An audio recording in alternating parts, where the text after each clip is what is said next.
Para po sa karagdagang impormasyon patungkol po sa devotion natin patungkol sa propitiation.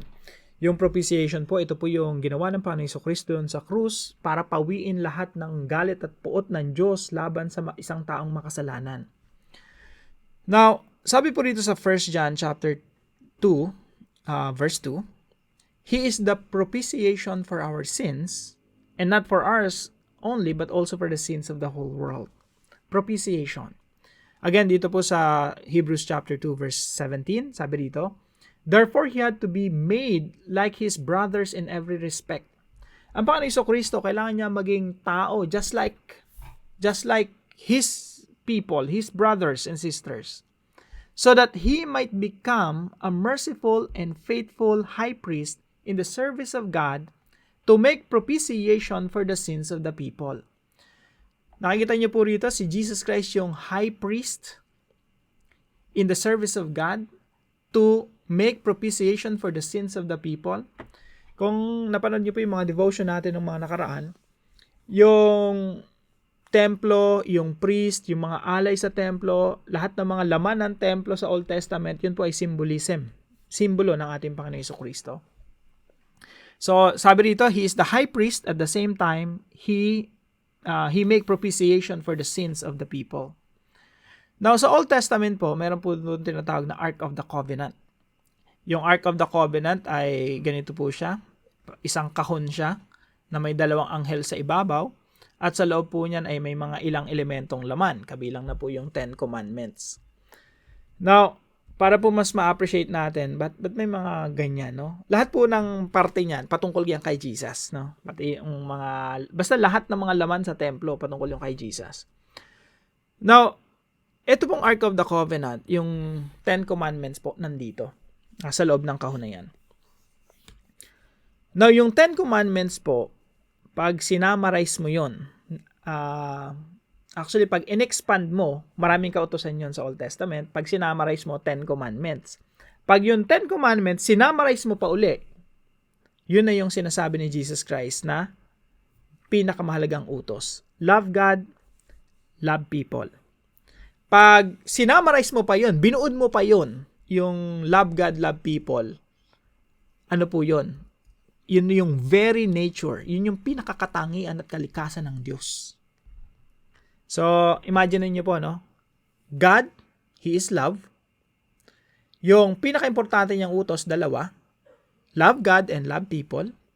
Pag in-expand mo pa yon, yun na yung 10 Commandments na nasa loob niyan ng Ark of the Covenant. Kasi pag tinignan mo yung Ark of the Covenant, yung 10 Commandments na nasa loob niyan, 10 utos po yun. Pero yung 10 utos na yun, patungkol yun sa Diyos at sa tao.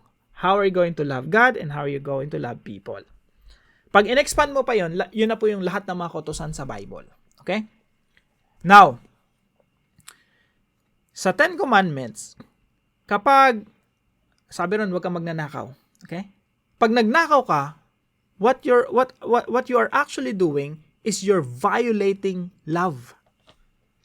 Kasi ang summary ng Bible, ang summary ng lahat ng mga commands sa Bible ay love. Because God is love. So pag nagnakaw ka, ninakaw mo yung pagmamayari ng iba, you're violating love and you're offending the very nature of God. Ang ino-offend mo talaga, yung Diyos. Kaya nga si David, di ba? Ninakaw niya yung asawa ng iba. Adultery, yung naging, kumbaga, asawa ng iba, kinuha niya. Tapos nakipagtalik siya. Tapos nung nananalangin siya, humingi siya ng tawad, Lord, it's you alone whom I offend. Kayo lang talaga yung nagawan ko ng pagkakamali. Totoo po yun. Kasi when you hurt other people, you're hurting God. You're offending God. Kaya po yung 10 Commandments, pag ina-analyze yung mabuti, huwag kang magnanakaw, huwag kang mag-iimbot, huwag kang yung asawa ng iba, no? Huwag mong kukunin, ano mang tawag doon, thou shalt not commit adultery, huwag kang papatay. Kapag pumatay ka ng ibang tao, you're actually violating love. And when you violate love, you are offending or violating the very essence of God. Because God is love. So, yung 10 Commandments po, it's all about love. Nandun yun sa loob nandito po yun. Lahat po ng kasalanan natin is a violation of love. Isipin niyo pong mabuti. isip ka ng pagmamahal, ay isip ka ng kasalanan na hindi mo binaviolate yung love. Always po yan. Pag nagkasala ka, you're violating love. Now, etong Ark of the Covenant po na ito, na nandito sa kahon na yan, yung ibabaw po niyan, tuturo ko po sa inyo, yan, yung ibabaw po na yan, yan po yung tinatawag na mercy seat. At every year, once a year po, meron pong priest na pumupunta dyan. Dyan po, yung high priest po yun yung pinakapunong pari, yan po ay biniwisikan ng dugo. Every year po yan. Ang tawag po niyan ay atonement. Day of Atonement. Binibisikan po ng dugo yan. Now, yung ibabaw po niyan ng Ark of the Covenant, yun yung presence of God. Kaya yun yung idea nila ng presence of God, nandun sa ibabaw nitong pakpak na to ng mga anghel. Now, alam niyo po ba na nung ang Panginoong Jesucristo ay inilibing, listen to this, mga kapatid, baka hindi niyo pa ito narinig sa iba, no? Nung ang Panginoong Jesucristo ay inilibing, pagkatapos niya mamatay sa krus, nakalibing siya, merong dalawang anghel na nasa katabi niya. Yung isa nasa ulunan, at yung isa naman ay nasa paanan. Parehong-pareho nitong Ark of the Covenant. At doon sa katawan ng Panginoong Jesucristo, just imagine that, no? Yung katawan ng Panginoong Jesucristo nandun, nakahimlay. It shows that the wrath of God was satisfied. Yung galit ng Diyos, nandun na sa katawan ng Panginoong Jesucristo na nakahimlay. Lahat ng puot, lahat ng mga kasalanan natin, nandun na rin, namatay na sa katawan ni Kristo. Yan po ang tinuturo ng Biblia. Lalo na pag pinag-aralan mo yung mga sulat ni Apostol Pablo. Lahat ng mga kasalanan natin, namatay na kasama ng Panginoong Jesucristo, at lahat ng galit at puot ng Diyos, nandun na rin sa katawan ng Panginoong Jesucristo. Yan po yung symbolism po niya, kaya po dyan po nagwiwisik ng dugo once a year. Now, sabi po dito sa Hebrews, nung dumating si Jesus Christ, siya yung high priest, at the same time, siya rin yung propitiation for our sins. Yung dugo niya yung idinanak niya. Siya na yung priest, siya pa yung alay. At dahil po dito, mga kapatid, yung galit ng Diyos na wala na, naglaho na, ang natira na lang, pag-ibig, biyaya, pagmamahal. Yan, napakasarap isipin, no? Hindi nagalit si Lord sa iyo. Yung sinasabi dito sa John chapter 3 verse 36, kasi tayo nananampalataya kay Kristo, whoever believes in the Son has eternal life, may buhay na tayong walang hanggan. But whoever rejects the Son will not see life, but God's wrath remains on them.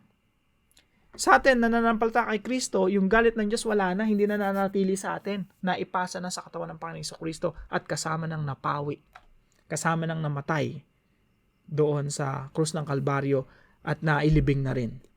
Lahat ng kasalanan natin naparusahan na sa katawan ni Kristo. That is grace, mga kapatid. Yan ay biyaya ng ating Panginoon. Now, bigyan ko po kayo ng assignment. Ito po yung gusto ko talagang i-discuss, no? Medyo napahaba yung usapan natin. Pero dito po makikita nyo rito sa Romans 3:23, for all have sinned and fall short of the glory of God. Lahat po tayo nagkasala at walang makakaabot sa kaluwalhatian ng Diyos. And then verse 24 po, and all are justified freely. Tayo po'y pinawalang sala. Yan po yung puntos natin sa devotion natin, no? God's problem is justification, and God's solution is propitiation. Maganda po, basahin niyo po to hanggang dulo. Makikita niyo po yung talagang makakamtan lang natin yung biyaya ng Diyos kung tayo mananampalataya sa Panginoong Jesucristo. Not by works, sabi dito. For we maintain that a person is justified, pinapawalang sala sa pamamagitan ng pananampalataya apart from the works of the law. So gusto ko lang iwanan din sa inyo to, no? Kasi yung iba sa atin, bago rito sa channel natin, yung kaligtasan never by works. Not by our works. It is by the work of the Lord Jesus Christ when He died on the cross. So tayo po ay tatanggap ng biyaya forever. At kailanman di tayo tatanggap ng galit at puot ng Diyos. Dahil lahat ng yon ay napawi na sa pagkamatay ng ating Panginoong Jesucristo. So, why don't we just, pause? Right after this, pause, meditate, and thank the Lord for His grace. Magandang araw po sa bawat isa sa inyo.